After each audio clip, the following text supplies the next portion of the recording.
Class 10 mathematics पास paper है 2016 group 2 का।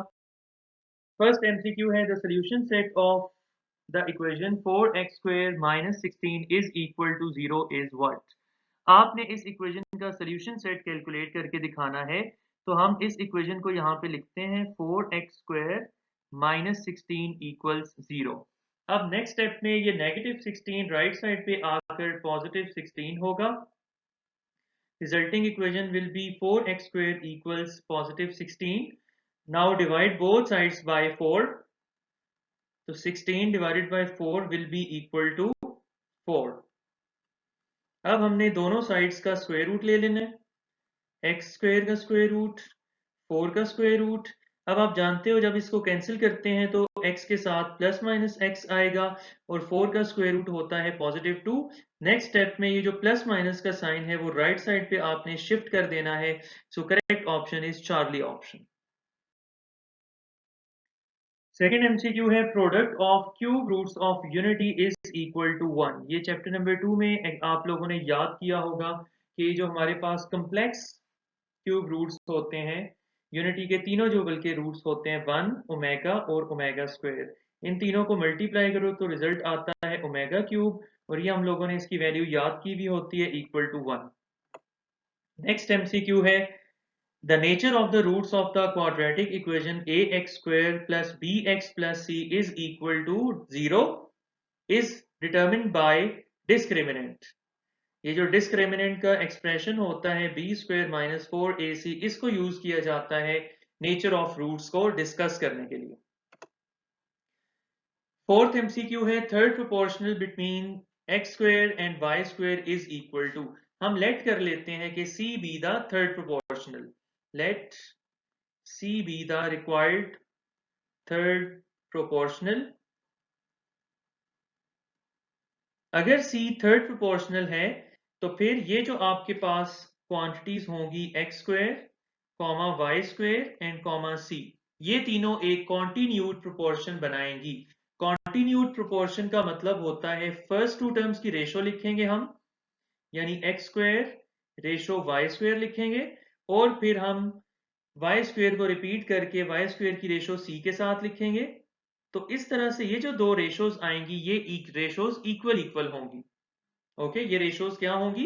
Equal equal होंगी। इसके बाद हम लॉ ऑफ प्रोपोर्शंस लगा देते हैं।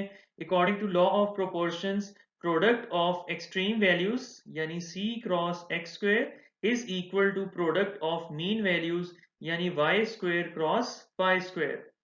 अब जो है यहाँ पे y² cross y² will be equal to y power 4 और यहां से ये x² जो है इधर नीचे आके डिवाइड हो जाएगा। So correct option is Charlie option. Fifth MCQ है if a ratio b is equal to x ratio y then alternendo property is what.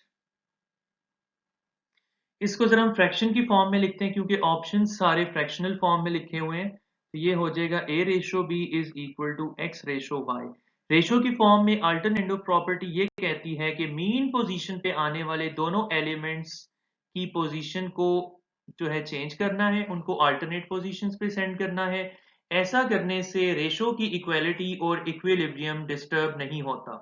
तो यानी ये दोनों मीन्स के ऊपर होते हैं x और b, इनकी जगह हम चेंज कर देते हैं तो रिजल्टिंग रेशोज ये बनेगी a over x and b over y। तो according to alternative property the new resulting ratios are also equal. Alpha option is the correct option.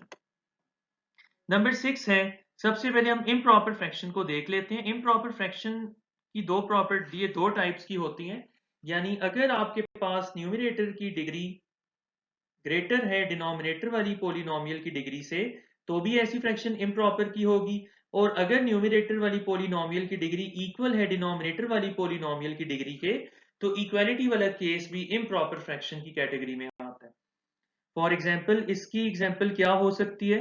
जैसे x² divided by x plus 1, तो जब ऊपर degree ज्यादा हो तो ऐसी पॉलिनोमियल इम्प्रॉपर फ्रैक्शन की होती है। इक्वालिटी की एग्जाम्पल ये हो सकती है जैसे x² divided by x² plus 1, तो ऊपर नीचे दोनों साइड पर इक्वल इक्वल टू डिग्री है, ऐसी फ्रैक्शन को भी इम्प्रॉपर फ्रैक्शन बोलते हैं। और प्रॉपर फ्रैक्शन की ये डेफिनेशन है कि when degree of numerator is less than degree of denominator then such kind of fraction is called proper fraction। For example x square divided by x power 5 minus 1, तो नीचे degree ज्यादा है तो ऐसी पोलिनोमियल प्रॉपर होती है। इस तरफ गिवन क्वेश्चन को देखो, डिनोमिनेटर की प्रोडक्ट हम लिखते हैं x plus one into x minus one is x square minus one. अब ऊपर डिग्री 1 है, नीचे ज्यादा 2 है, सो this is a proper fraction, so Charlie option is the correct option. If A and B are disjoint sets, then A union B is equal to, याद रखिएगा इसमें दो प्रॉपर्टीज आपने याद रखनी है कि डिसजॉइंट के सेट के केस में A यूनियन B और B यूनियन A बिल्कुल 100% इक्वल आते हैं। लेकिन ये फर्स्ट प्रॉपर्टी आपने याद रखनी है, यहीं से चेंज करके सेकंड प्रॉपर्टी भी बनती है कि if one of the set is subset of the second set, यानी अगर A सबसेट हो B का, तो फिर इस सिचुएशन में सबसेट की सिचुएशन में आपके पास यूनियन का आंसर बड़े वाले सुपर सेट यानी बी के इक्वल आएगा। ये पॉइंट आप याद रखिएगा। इस एमसीक्यू को सॉल्व करने के लिए मैं जरा आपको रिकॉल करवा दूं, आप लोगों ने पढ़ा था कि फर्स्ट क्वाड्रेंट के अंदर एक्स और वाई दोनों के साइंस पॉजिटिव पॉजिटिव होते हैं, जबकि इधर थर्ड क्वाड्रेंट में एक्स हो या वाई हो दोनों के साइंस नेगेटिव नेगेटिव होंगे। इधर सेकंड क्वाड्रेंट में x का साइन नेगेटिव आएगा जबकि y का साइन पॉजिटिव होगा। इधर फोर्थ क्वाड्रेंट में जो है आपके पास x का साइन पॉजिटिव और y का साइन नेगेटिव होगा। अब आपको नजर आ रहा है कि यहाँ पे x नेगेटिव है y पॉजिटिव है, तो ऐसा नजर आ गया आपको कि सेकंड क्वाड्रेंट में होता है। नाइन्थ एमसीक्यू है, mean is affected by change in origin. इसका चार्ली ऑप्शन जो है वो करेक्ट ऑप्शन है। The mean of the square deviations xi observations from their arithmetic mean is called, this is called, इसका करेक्ट ऑप्शन होगा alpha option में भी correct option. ये वेरिएंस की डेफिनेशन लिखी हुई है, यानी इस फॉर्मूले की बात हो रही है। अगर आपके पास आ जाए summation x minus x bar whole square divided by n, या सुमेशन f हो, तो ये फॉर्मूला किसका होता है? देखो इसके ऊपर स्क्वायर रूट मिसिंग है, स्क्वायर रूट का जिक्र नहीं है ऊपर कहीं भी, तो ये फॉर्मूला होता है वेरिएंस का। और अगर इसके ऊपर स्क्वायर रूट आ जाए तो स्क्वायर रूट के नीचे जब ये फॉर्मूला आपके पास आता है तो इसको हम कहते हैं स्टैंडर्ड डेविएशन। नेक्स्ट एमसीक्यू है, रेडियन से डिग्री में कन्वर्ट करना है आपने। तो याद रखिएगा जब भी गिवन एंगल को रेडियन से डिग्री में लेकर जाना होता है तो गिवन एंगल को हम मल्टीप्लाई करवा देते हैं किस चीज के साथ?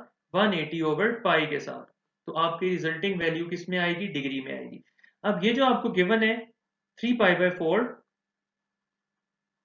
तो 3π/4 को हम 180 ओवर पाई से मल्टीप्लाई करवा देंगे, पाई पाई से कैंसिल हो जाएगा, यहाँ पे कैंसिलेशन हो जाएगी, 4 इंटू 45 इज 180, तो यहाँ बच गया 3 इंटू 45, तो ये कितना हो जाएगा? 135 डिग्रीज में। So beta option is the correct option. Locus of a point in a plane equidistant from a fixed point is called circle. ये बेसिकली जो है सर्कल की डेफिनेशन लिखी हुई है, इसको आप लोगों ने याद करना है। एक्सप्लेन कर दूं, लोकस का मतलब होता है एक कुछ लोगों का, कुछ पॉइंट्स का एक ग्रुप, कलेक्शन, या आप कह लो सेट ऑफ पॉइंट्स, यूं कह लो आपको ज्यादा अच्छी समझ आ जाएगी। यानी कोई एक पॉइंट लो, उसकी पोजीशन को फिक्स कर दो, this is a fixed point, फिर इससे थोड़े से दूर जाके कोई एक डिस्टेंस आप फिक्स कर दो, फॉर एग्जांपल 2 सेंटीमीटर, फिर सारी चारों डायरेक्शंस में आप घूमो और देखो वो तमाम पॉइंट्स जो फिक्स डिस्टेंस 2 सेंटीमीटर के ऊपर आते हैं उन सब का एक सेट बना लो, उनका ग्रुप बना लो, तो ये जो सेट बनेगा रिजल्टिंग सेट, ये इसको हम सर्कल कहते हैं। ठीक है, इसको आप यूं समझ लो, आपने कॉम्पस को ओपन किया और उसकी जो है पेंसिल की टिप को उसको जो है 2 सेंटीमीटर रेडियस के मुताबिक ओपन किया, इस पॉइंट F पे रख के उसको आपने गोल घुमा दिया, तो उसकी टिप जिस जिस पॉइंट को टच करेगी उन तमाम पॉइंट्स का एक ग्रुप, उनका सेट, उसको लोकस हम कहेंगे और उसको सर्कल कहा जाता है। Number 13, a line which has 2 points in common with a circle is called secant of a circle। इसका डेल्टा ऑप्शन करेक्ट ऑप्शन है। डायग्राम ये बनती है आपके पास, ये लाइन की बात हो रही है, लाइन मतलब स्ट्रेट लाइन इनफिनिट लेंथ की होती है, ये सर्कल को जो 2 पॉइंट्स पे टच करती है इसको हम सीकेंट बोलते हैं। इसके ऑपोजिट कॉर्ड एक फाइनाइट लाइन सेगमेंट होती है जो सर्कमफेरेंस के 2 पॉइंट्स को टच करती है और सर्कल से बाहर नहीं निकलती, और इसकी इसी तरह वो लाइन इनफिनिट लाइन जो सर्कल को सिर्फ सिंगल पॉइंट के ऊपर टच करती है और सर्कल के अंदर जो है वो दाखिल नहीं होती, एंटर नहीं होती, ऐसी लाइन को हम टेंजेंट लाइन कहते हैं। The arcs opposite to incongruent central angles of a circle are always incongruent. याद रखिएगा अगर सेंट्रल एंगल्स कॉन्ग्रुएंट हो तो उनकी ऑपोजिट आर्क्स भी कॉन्ग्रुएंट होती हैं। इसी तरह अगर आर्क्स कॉन्ग्रुएंट हो तो उनके ऑपोजिट सेंट्रल एंगल्स भी कॉन्ग्रुएंट होते हैं। तो कॉन्ग्रुएंट के लिए कॉन्ग्रुएंट होगा और इनकॉन्ग्रुएंट के लिए इनकॉन्ग्रुएंट होगा। लास्ट एमसीक्यू है, if two circles touch externally, ये एस यहाँ पे नहीं आएगा। If two circles touch externally then the distance between their centres is equal to.